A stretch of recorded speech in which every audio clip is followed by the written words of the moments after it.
전세가도 지금 오르고 있고 월세도 심지어 오르고 있는데 전세자금 대출도 이제 막고 있지 않습니까? 지금 같은 상황에서 가장 피해를 보는 사람은 무주택자, 청년, 신혼부부입니다. 또는 저소득층. 그러기 때문에 지금 레버리지를 쓸 수 있을 때 써야 된다. 생애 최초나 무주택자들은 조정지역 9억까지는 40% 50%는 다 나오잖아요. 이럴 때라도 대출을 이용해서 내 집 마련을 하셔야 됩니다. 지금 문재인 정권 출범 이후로 서울 아파트 중위 가격이 거진 2배 가까이 올랐어요. 5억 후반에서 현재 11억이 서울 아파트 중위 가격이란 거예요. 저희 상담의 30-40%는 무주택자신데 이분들이 가장 먼저 저한테 질문을 하는 게 이겁니다. 노쌤, 이렇게 수도권 집값이 많이 올랐는데 너무 미친 듯이 오른 거 거품 아닙니까? 지금이라도 집 사는 게 맞을까요? 지금이라도 집 사는 게 맞습니다. 일주일 이후면 이제 추석입니다. 부동산 앞으로 갔다가 고향으로 가셔야 돼요. 자, 좀 제가 이렇게 톤을 높여서까지 말씀을 드리는 이유는 이번 2021년 가을에 내 집 마련 못 하시면 5년간 집 못 산다. 진짜 세게 얘기를 해야 돼요, 이거는. 자, 왜 그런지를 제가 3가지 이유로 말씀을 드리겠습니다. 지금 이 가을장 또는 이 겨울까지도 물량 자체가 그렇게 많이 나올 수가 없어요. 지금 전세가 많고 새 아파트들이 널려 있어야 전세를 싸게 경쟁이 붙어서 이게 매매가를 또 억제를 할 수가 있는 건데 지금은 새 아파트 입주가 정말 기회예요. 오히려 새 아파트가 입주를 하는데 분양가를 넘어가. 누가 집을 팔겠냐고. 전세가가 내가 샀던 가격보다 더 비싸. 무피 투자가 돼버리는 거예요. 지금 집주인들은. 그러니까 급하게 전세를 싸게 내놓거나 복등기를 해서 팔 이유가 전혀 없는 거예요. 거기다가 실거주 2년 안 하면 비과세도 못 받잖아요. 그러니까 집주인들은 여유가 있는 거야, 다. 이런 상황에서 어쩔 수 없이 매수는 눈치를 보다가 집을 살 수밖에 없습니다. 실제 지금 현장을 다니면 1000세대가 있는 대단지에 살 수 있는 매물이 평형대로 2개, 3개 이렇다니까요. 일반적으로는 5개에서 10개 정도 매물이 나와야지 정상이에요. 그런데 1000세대에 5개, 6개가 전체야 그냥. 이런 아파트 단지들이 상당히 많아요. 매물이 부족해서 구조적으로도 무조건 오를 수밖에 없는 상황이 앞으로도 펼쳐질 것이다. 2번째 이유는 대출입니다. 이미 농협이라든지 우리은행은 이제 주담대 대출을 아예 올해 끝내버렸잖아요. 이거 진짜 너무 빨라든 거야. 정부에서는 가계부채가 너무 많다. 과도한 대출을 막기 위해서 지금 금리도 올리고 거기다가 대출을 더 안 해주고 있어요. 거의. 이게 왜 그렇게 하겠느냐? 결국은 수요 공급이 있는데 지금 수요를 막지를 않으면 공급이 줄어드는 시기에 집값 폭등은 거의 확실시된다. 그렇기 때문에 오히려 가계부채라는 이 폭탄을 핑계로 오히려 집값 상승을 막기 위한 일시적인 방편을 이용하기 위해서 대출 규제가 더 심해집니다. 그리고 이걸 아셔야 됩니다. 매년 연말 연초는 대출 받기가 힘들어요. 원래부터 힘듭니다. 왜냐면 이미 은행들은 대출을 다 했기 때문에 실적을 달성을 했어요. 거기다가 이 가계부채 대출 총량이라는 게 있어. 전년 대비 이번에 농협이 7% 이상이 늘었다고 해서 지금 중단한 거 아닙니까? 왜냐면 금감원에서 쪼거든.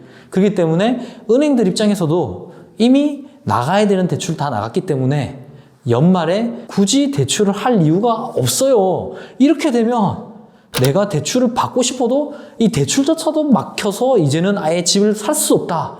정말 올해 연말 내년 초에 더더욱 대출 규제 때문에 힘든 시기가 올 겁니다. 자, 그러면 전세 대출이라도 신용대출이 더 잘 나오면 내가 전세로 살거나 월세로 가면 되는데 전세가도 지금 오르고 있고 월세도 심지어 오르고 있는데 전세자금 대출도 이제 막고 있지 않습니까? 그럼 가장 이 시대에 지금 같은 상황에서 가장 피해를 보는 사람은 무주택자, 청년, 신혼부부입니다. 또는 저소득층. 이분들이 대부분 무주택자들의 절반 이상을 차지하는 분들이잖아요. 그러기 때문에 지금 레버리지를 쓸 수 있을 때 써야 된다. 생애 최초나 무주택자들은 그래도 조정지역 9억까지는 40% 50%는 다 나오잖아요. 이럴 때라도 대출을 이용해서 내 집 마련을 하셔야 됩니다. 그게 안 되면 이제는 9억 됐던 아파트들도 11억, 12억이 되면 대출 금액 더 줄어들 거고 3억만 있으면 6억짜리 집을 살 수 있다가 3억 가지고 정말 빌라를 사야 되는 시기가 올 수도 있어요. 그렇기 때문에 대출이 막히기 전에 빨리 내 집 마련을 하시는 게 맞습니다. 자, 3번째 이유는 레벨이에요. 뭔 얘기를 하느냐. 아니, 집을 사봐야 다음에 두 번째, 세 번째 살 때 좀 더 나은 선택을 할 것이고 이걸로 자산을 또 올릴 거 아닙니까? 벼락가지를 면할 것이고. 그런데 사람들은, 특히 무주택자들은 너무 욕심이 많아요.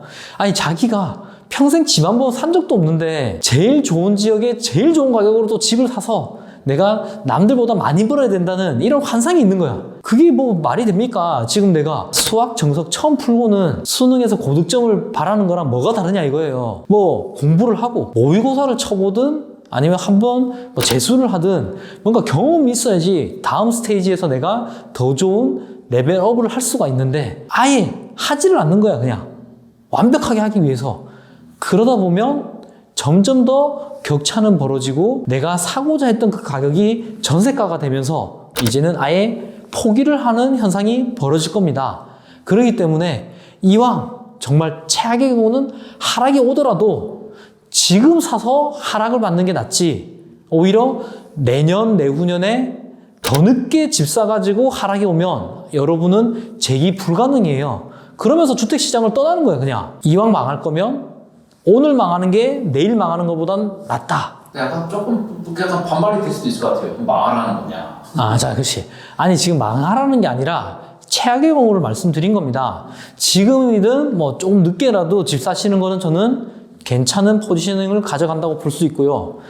이 상황에서 최악의 경우 외부 충격을 통해서 집값이 떨어진다고 한들 조금만 버티면 다시 오를 수밖에 없는 환경이 지금은 우리나라 주택시장이다. 특히 아파트는 정말 자산으로서 인플레이션을 해증할 수 있는 수단이 될 수가 있습니다. 그리고 등기를 쳐봐야 이 관심도 생기는 거예요. 그러면서 등기를 치고 이제 보이는 것들이 생각보다 많이 생길 겁니다.